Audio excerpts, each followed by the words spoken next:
اسمعي يا بنت انت، مفيش خروج من باب البيت، تتنيلي تقعدي هنا. انا بقول لك اهو، انت دلوقتي بقيتي مطلقه، يعني النفس اللي هتتنفسيه محسوب عليك. انا حذرت، انا مش عايز الناس تاكل وشي، وبقولها لك تاني، حذاري حذاري كده.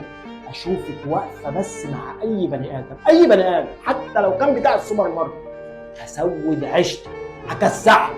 فاهمه ولا لا؟ يعني أنا أخرج من سجن علشان أعيش في سجن تاني أكبر؟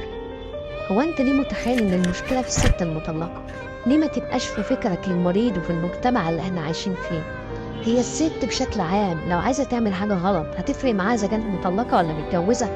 الست الوحشة هتعمل أي حاجة حتى لو كانت جنب جوزها على السرير، والست الكويسة هتصوم نفسها حتى لو ما معهاش راجل خالص. لازم تفهم إن المشكلة في العقول وفي التربية، مش في الحالة الاجتماعية. هقولك على حاجة يا أخوي،